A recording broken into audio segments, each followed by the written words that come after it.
اعوذ باللہ من الشیطان الرجیم بسم اللہ الرحمن الرحیم الحمد لأہلہ والصلاۃ علی اہلہا۔ السلام علیکم ورحمۃ اللہ وبرکاتہ۔ آؤ کتاب پڑھیں میں ہم آپ کی خدمت میں قصص الانبیاء علیہم السلام بیان کر رہے ہیں۔ گفتگو ہماری 121 صفحے تک پہنچ چکی تھی، اب گفتگو کا سلسلہ وہیں سے شروع کرتے ہیں۔ بت پرستی کے خلاف حضرت ابراہیم علیہ السلام کی عملی جنگ۔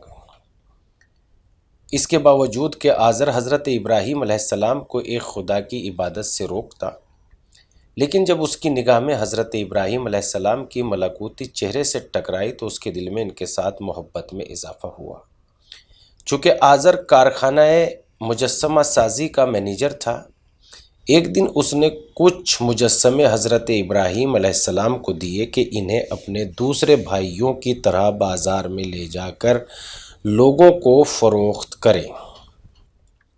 حضرت ابراہیم علیہ السلام نے آزر کی خواہش کا احترام کیا اور مجسموں کو بیچنے کے لیے بازار میں لے آئے، لیکن اس غرض کے مردہ ضمیر لوگوں کو جھنجھوڑے اور انہیں مجسمہ پرستی سے بیزار کرے۔ مجسموں کی گردنوں میں ایک رسی باندھی اور انہیں زمین پر گھسیٹتے ہوئے بلند آواز سے کہا، کون ہے ان مجسموں کا خریدار جو نہ کسی کو فائدہ دے سکتے ہیں اور نہ ہی کسی کو نقصان۔ اس کے بعد مجسموں کو تالاب کے پاس لے گئے جہاں پر شہر کا گندا پانی اکٹھا ہوتا تھا، اور لوگوں کی آنکھوں کے سامنے انہیں گندے پانی میں پھینکا اور بلند آواز سے کہا، اے مجسموں پانی پیو اور کوئی بات کرو۔ حضرت ابراہیم علیہ السلام نے یوں عملی طور پر لوگوں کو سمجھایا کہ مجسمے لائق پرستش نہیں ہوتے۔ ہوش کے ناخن لو اور خواب غفلت سے بیدار ہو جاؤ، ایک خدا کی طرف متوجہ ہو جاؤ۔ ہاتھ سے گھڑے ہوئے اور فائدہ و نقصان نہ دے سکنے والے مجسموں کے سامنے سجدہ ریز مت ہو۔ کیا تمہاری کھوپڑی کام نہیں کر رہی ہے؟ کیا تم انسان نہیں ہو؟ یہ ذلت و خواری کیوں؟ حضرت ابراہیم ان بتوں کو واپس لے آئے اور کہا کہ ان بتوں کا کوئی بھی خریدار نہیں ہے، وہ میرے پاس ہی بچے پڑے رہے ہیں اور ان کا پیٹ پھول چکا ہے۔ آزر کے لڑکوں نے اپنے باپ کو بتایا کہ ابراہیم نے مجسموں کی یوں توہین کی ہے۔ آزر نے حضرت ابراہیم علیہ السلام کو بلا کر سرزنش کی اور انہیں دھمکایا، نمرودی حکومت سے ڈرایا۔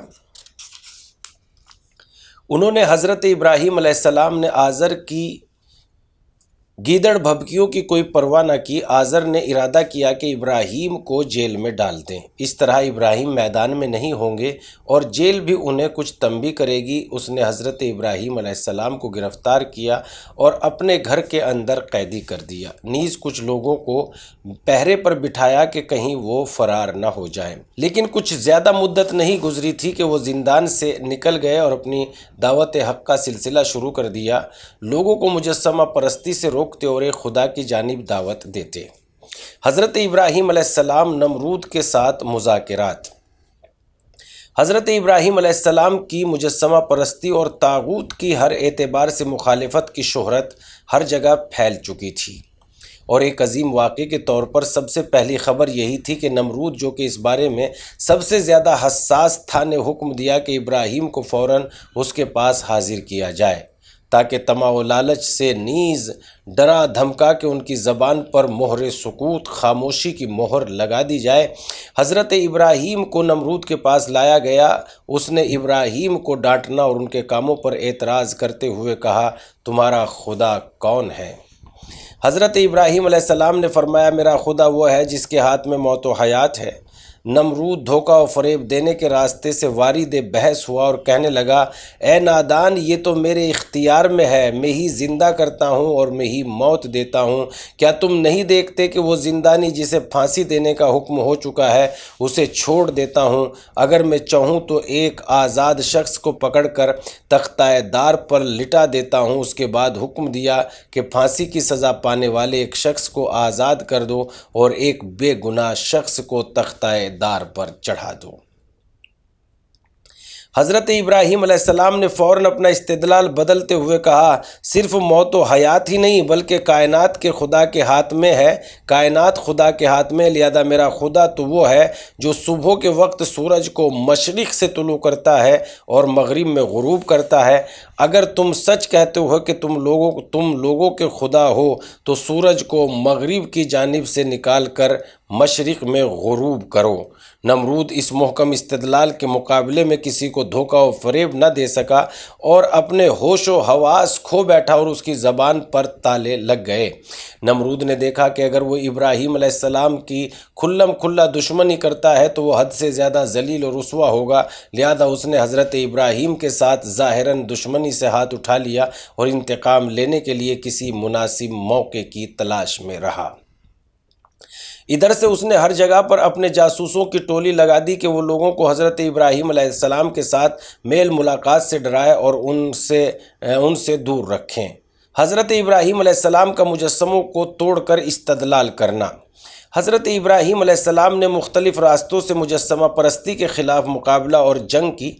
آپ کے نورانی بیانات نے ان ہٹ دھرم اور سیاہ بخت لوگوں پر کوئی اثر نہ کیا۔ دوسری طرف سے نمرود کی حکومتی مشینری لوگوں کے جذبات سے کھیلنے اور اپنا تسلط باقی رکھنے کے لیے ہرگز یہ نہیں چاہتی تھی کہ لوگ مجسمہ پرستی سے دستبردار ہو جائیں۔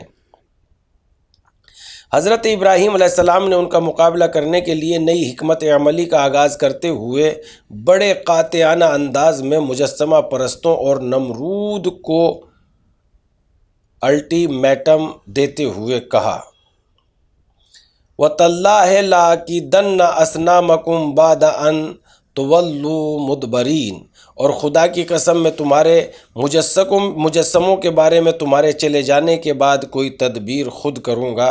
سورہ مبارکہ انبیاء آیت نمبر 57۔ حضرت ابراہیم علیہ السلام ہمیشہ مناسب موقع کی تلاش میں رہتے تھے۔ عید نوروز کا دن تھا۔ شہر بابل کے لوگوں کے درمیان رسم تھی کہ ہر سال عید نوروز کے دن شہر سے باہر نکل جاتے تھے۔ حضرت امام جعفر صادق علیہ السلام نے فرمایا، جس دن حضرت ابراہیم علیہ السلام نے مجسموں کو توڑا تو عید نوروز کا دن تھا اور وہ لوگ خوش گزرانی یعنی خوش گپیوں کے لیے صحرا اور دشت اور کھلی ہوئی فضا میں چلے جاتے تھے۔ اس دن نمرود کے حواری اور تمام لوگ شہر سے باہر نکل گئے، حتیٰ کہ ان لوگوں نے حضرت ابراہیم علیہ السلام کو بھی شہر سے باہر آنے اور اپنے جشن میں شامل ہونے کی دعوت دی۔ لیکن حضرت ابراہیم علیہ السلام نے ان کی دعوت کو ٹھکراتے ہوئے کہا، انی سقیم، سورہ صافات آیت نمبر 89، میں بیمار ہوں۔ بعض مفسرین و محدثین نے اس لفظ سقیم کی بنیاد پر جناب ابراہیم علیہ السلام کو نعوذ باللہ جھوٹا قرار دیا ہے، حالانکہ یہ خود سب سے بڑا جھوٹ ہے کہ خدا جس کو صدیق قرار دے وہ جھوٹ کبھی نہیں بول سکتا۔ حقیقت یہ ہے کہ جناب ابراہیم علیہ السلام مقام تبلیغ میں تھے اور آپ نے مجسموں کی خدائی کا انکار کر دیا تھا، ستاروں کی خدائی پر غور کیا اور اپنے کو بیمار قرار دے دیا کہ میں ابھی غور و فکر کی منزل میں ہوں۔ جس طرح ایک عام انسان تشکیک کی منزل میں ہوتا ہے، اس طرح ان لوگوں کو ان کی جہالت کی طرف متوجہ کر سکیں اور اپنے آپ سے ہٹا کر مجسموں کا خاتمہ کر سکیں۔ حضرت ابراہیم علیہ السلام بدنی طور پر مریض نہ تھے، لیکن جب انہوں نے دیکھا کہ لوگ مجسمہ پرستی، ہوس بازی اور فتنہ و فساد میں غرق ہیں تو روحی طور پر مریض ہو گئے تھے۔ انہوں نے جو کہا ہے کہ میں مریض ہوں، یعنی میں روحی طور پر رنجیدہ خاطر ہوں۔ جب شہر مکمل طور پر خالی ہو گیا تو حضرت ابراہیم علیہ السلام نے تھوڑی سی غذا اور ایک کلہاڑا اٹھایا اور مجسمہ خانے میں داخل ہوئے۔ انہوں نے دیکھا کہ وہاں پر مختلف شکلوں کے مجسمے ایک دوسرے کے ساتھ جوڑ کر رکھے ہوئے ہیں، لیکن وہ بے حس و حرکت اپنی جگہ پر کھڑے ہیں۔ حضرت ابراہیم نے غذا ہاتھ میں پکڑی اور ہر مجسمے کے سامنے جا کر کہا، اس غذا کو کھاؤ اور کوئی بات کرو۔ جب کسی مجسمے نے کوئی جواب نہ دیا تو جناب ابراہیم نے کلہاڑا پکڑا اور مجسموں کو مار مار کر ان سب کے ہاتھ توڑ دیے، لیکن بڑے مجسمے پر حملہ نہ کیا۔ سب مجسموں کو ڈھیر کرنے کے بعد حضرت ابراہیم علیہ السلام نے کلہاڑا سب سے بڑے مجسمے کے کندھے پر رکھ دیا۔ یوں کرنے سے جناب ابراہیم کا مقصود و مطلوب یہ تھا کہ اس طرح مستقبل قریب میں دشمن شکن استدلال کرتے ہوئے دشمن کو ذلیل کریں۔ عید نوروز کے رسومات ختم ہونے کے بعد لوگ گروہ در گروہ شہر کی طرف لوٹ آئے۔ ان کی عادت یہ تھی واپس آنے کے بعد مجسمہ کدے میں جاتے، مجسموں کا شکریہ ادا کرتے اور اس کے بعد اپنے گھروں کو لوٹ جاتے۔ جب پہلا گروہ مجسمہ خانے میں داخل ہوا تو اس نے وہاں پر عجیب و غریب منظر دیکھا۔ آہستہ آہستہ سب لوگ وہاں پر اکٹھا ہو گئے اور بھانپ بھانپ کر بولیاں بولنے لگے۔ اس داستان کا کافی حصہ قرآن مجید کی زبان سے سنتے ہیں۔ پھر جناب ابراہیم نے ان کے بڑے مجسمے کے علاوہ سب کو چور چور کر دیا کہ شاید یہ لوگ پلٹ کر اس کے پاس آئیں۔ جب ان لوگوں نے مجسموں کی حالت کا مشاہدہ کیا تو کہا، ہم نے سنا ہے کہ ایک نوجوان مجسموں کے بارے میں باتیں کرتا ہے، اسے ابراہیم کہا جاتا ہے۔ ان لوگوں نے کہا کہ اسے لوگوں کے سامنے لاؤ، شاید وہ گواہی دے سکے۔ جب جناب ابراہیم علیہ السلام کو لایا گیا تو ان لوگوں نے کہا، اے ابراہیم، تم نے ہمارے خداؤں کے ساتھ یہ برتاؤ کیا ہے۔ جناب ابراہیم نے جواب میں کہا کہ یہ کام تو ان کے بڑے مجسمے نے کیا ہے، تم انہی سے پوچھ لو اگر وہ بول سکتے ہیں۔ مجسمہ پرستوں نے اپنے دلوں کی طرف رجوع کیا اور آپس میں کہنے لگے کہ یقیناً تم ہی ظالم و ستمگر ہو۔ پھر ان کی سر شرم سے جھک گئے۔ ان لوگوں نے حکم وجدان کو بطور کلی بھلا دیا اور کہنے لگے، ابراہیم، تمہیں تو معلوم ہے کہ یہ بولتے نہیں ہیں۔ یہی وہ وقت تھا کہ جناب ابراہیم نے استدلال کا ہتھوڑا ہاتھ میں لیا اور مجسمہ پرستوں کے دماغ پر مارتے ہوئے ان سے کہا، پھر تم حقیقی خدا کو چھوڑ کر ایسے خداؤں کی عبادت کیوں کرتے ہو جو نہ کوئی فائدہ پہنچا سکتے ہیں اور نہ کوئی نقصان؟ یعنی ان میں سے نہ تمہیں کسی کے فائدے کی امید ہے اور نہ کسی نقصان کا خوف۔ حیف ہے کہ تمہارے اور تمہارے ان خداؤں پر جنہیں تم نے خدائے برحق کو چھوڑ کر اختیار کیا ہے، کیا تم اتنا بھی نہیں سمجھتے ہو؟ سورہ انبیاء آیت نمبر 58 سے 67۔ نمرود کی آزر اور مادر ابراہیم سے گفتگو۔ روایت ہے کہ نمرود سے کہا گیا کہ آزر کے بیٹے ابراہیم نے مجسموں کو توڑا۔ نمرود نے آزر کو بلا کر کہا، تو نے میرے ساتھ خیانت کی ہے اور اس پسر ابراہیم کو مجھ سے چھپا کر رکھا ہے۔ آزر نے کہا، اے بادشاہ وقت، اس میں میری کوئی تقصیر نہیں ہے۔ اس کی ماں نے اسے چھپا کر رکھا اور اس کی حفاظت کی ہے۔ وہ مدعی ہے کہ یہ کام کرنے پر اس کے پاس دلیل و حجت ہے، یعنی اس کا یہ دعویٰ ہے کہ اس نے بغیر دلیل کے یہ کام نہیں کیا۔ نمرود نے حکم دیا کہ مادر ابراہیم کو حاضر کیا جائے۔ جب مادر ابراہیم کو نمرود کے پاس لایا گیا تو اس نے کہا کہ تم نے اپنے اس بیٹے کو مجھ سے کیوں پوشیدہ رکھا؟ اب دیکھ رہی ہو کہ اس نے ہمارے خداؤں کے ساتھ کیا کیا کیا۔ ماں نے کہا کہ اے بادشاہ، میں نے دیکھا کہ تو اپنی قوم اور رعایا کو قتل کر رہا ہے۔ مجھے اپنی نسل کے ختم ہونے کا خطرہ تھا، لہذا میں نے ارادہ کیا کہ بقائے نسل کے لیے اس لڑکے کی حفاظت کروں۔ اگر یہ لڑکا وہی ہے جس کے ہاتھوں تیری سلطنت کو سرنگو ہونا ہے تو اسے تمہاری تحویل میں دیتی ہوں تاکہ اسے قتل کیا جائے اور لوگوں کے لڑکوں کا قتل بند ہو۔ اگر یہ لڑکا وہ نہیں ہے تو اسے چھوڑ دو تاکہ یہ میرا لڑکا زندہ رہے۔ اب جب کہ تمہارے مطابق ثابت ہو چکا کہ یہ وہی لڑکا ہے، لہذا یہ تمہارے اختیار میں ہے۔ اس کے ساتھ جو بھی سلوک کرنا چاہتے ہو تمہاری مرضی۔ نمرود کو مادر ابراہیم کی بات اچھی لگی، لہذا انہیں چھوڑ دیا اور اس کے بعد نمرود نے شخصاً مجسموں کو توڑنے کے بارے میں جناب ابراہیم سے گفتگو کی۔ جب جناب ابراہیم نے کہا بڑے مجسمے نے چھوٹے مجسموں کو توڑا ہے، تو نمرود اس کے بجائے جناب ابراہیم کو مضبوط استدلال قبول کرتا ہے۔ انہیں سزا دینے کے لیے اپنے حواریوں کے ساتھ صلاح مشورے میں مشغول ہو گیا۔ اس کے چیلوں نے کہا کہ ابراہیم کو جلا دیں اور اپنے خداؤں کی یاری و دلداری کریں۔ ابراہیم کو آتش میں پھینکنے کا حکم۔ نمرود کے حکم سے جناب ابراہیم علیہ السلام کو زندان میں بند کر دیا گیا اور اعلان عام کر دیا گیا کہ تمام لوگ ایندھن اکٹھا کریں۔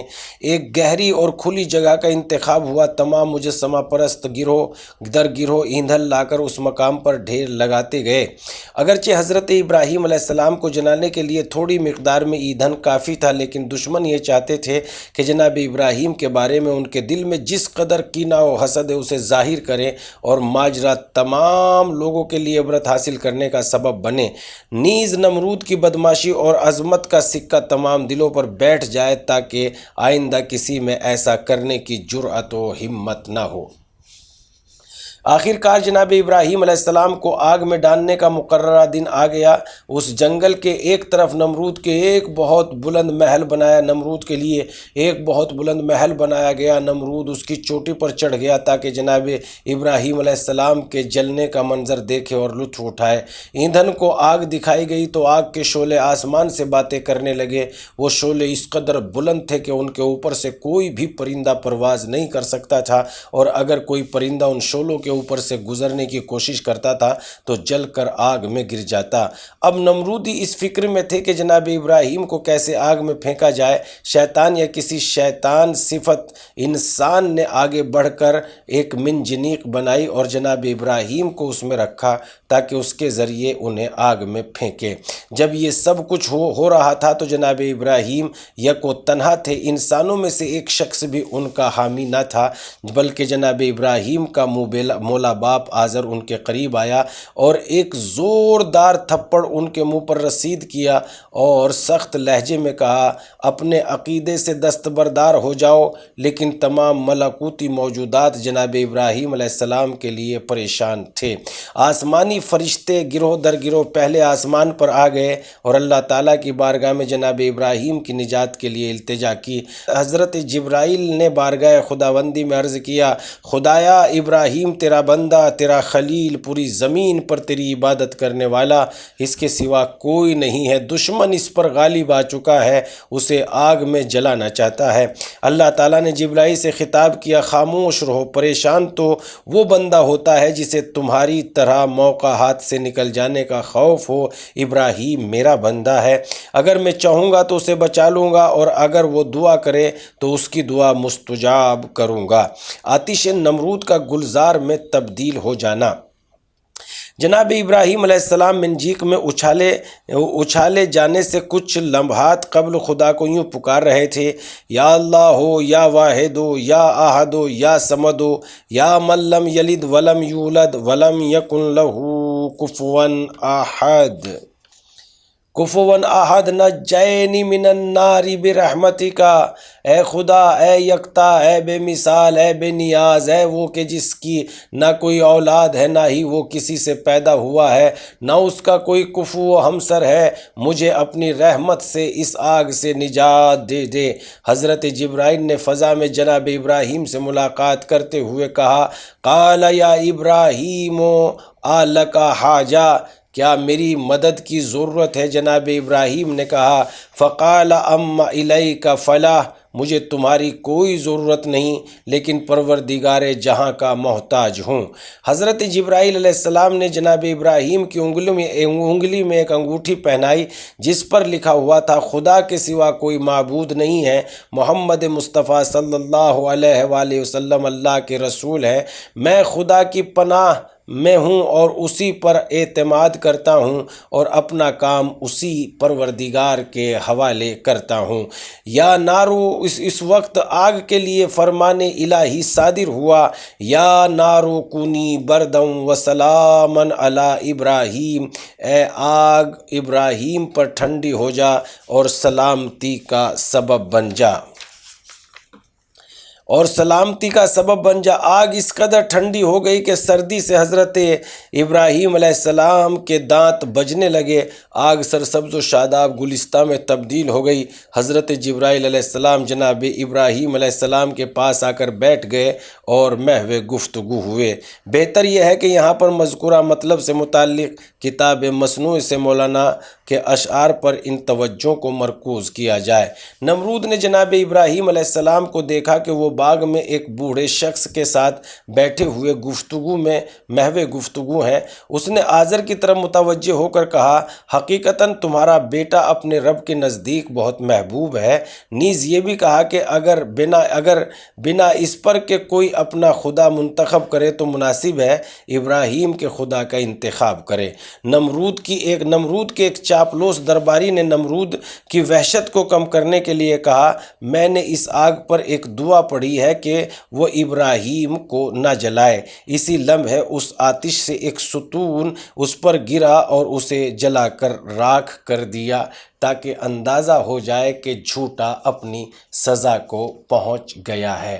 یقیناً اس طریقے کی چاپلوسی کرنے والے لوگ بہت سے لوگوں کا گھر اجاڑ دیتے ہیں اور جھوٹی باتیں تہمت لگا کر سماج اور معاشرے میں بیان کر دیتے ہیں۔ یہ انسان نہیں ہے بلکہ انسانوں کے درمیان میں وہ جانور ہیں جنہیں خداوند عالم نے مثلاً نجس اور غلاظت خور جانور قرار دیا ہے۔ یہ فضلہ خور جانوروں کے مانند بلکہ اس سے بھی بدتر جانور ہیں، اس لیے کہ جو انسانوں کی عزت و آبرو کو لوٹ لیتے ہیں انہیں انسان، بلکہ یہ کہیے کہ جو سماج اور معاشرے میں برائی پھیلنے کا دروازہ کھول دیتے ہیں، یہ لوگ واقعاً انسان کہے جانے کے لائق نہیں ہے۔ تہمتیں لگاتے ہیں، کہتے ہیں کہ میں فلاں جگہ پر کھڑا ہوا تھا، فلاں شخص نے میرے بارے میں فلاں شخص نے ایسے ایسے کہا۔ یہ لوگ واقعاً خداوند عالم کی بارگاہ میں دنیا میں بھی ذلیل ہوں گے اور آخرت میں بھی ذلیل ہوں گے۔ جلا کر راکھ کر دیا امام حسین اور یاد ابراہیم۔ واقعہ کربلا میں حضرت امام سجاد علیہ السلام سخت بیمار تھے اور بڑی مشکل سے اپنا عصا یا تکیے کا سہارا لے کر کھڑے ہوئے تھے۔ حضرت سید الشہداء امام حسین علیہ السلام ان کے پاس تشریف لائے اور فرمایا، اے میرے لال کس چیز کی تمنا ہے؟ حضرت امام سجاد علیہ السلام نے عرض کیا، میری تمنا ہے کہ میں اس طرح رہوں کہ اللہ تعالیٰ نے میرے لیے جو تدبیر کی ہے اس کے سوا میرے پاس کچھ نہ ہو۔ حضرت امام حسین السلام نے فرمایا، آفرین، شاباش، تم ابراہیم علیہ السلام کے مانند ہو کہ جبرائیل نے جناب ابراہیم سے پوچھا کہ تمہاری کوئی تمنا اور خواہش ہے تو انہوں نے جواب دیا، مجھے کسی چیز کی ضرورت نہیں ہے اور وہی میرے لیے کافی ہے۔ وہ کتنا مہربان محافظ ہے۔ ناظرین، گفتگو صفحہ نمبر 130 تک پہنچ چکی ہے۔ انشاءاللہ ہماری گفتگو کا سلسلہ یوں ہی جاری رہے گا۔ ہم پھر آپ کی خدمت میں حاضر ہوں گے قصص الانبیاء کے ساتھ۔ والسلام علیکم ورحمۃ اللہ۔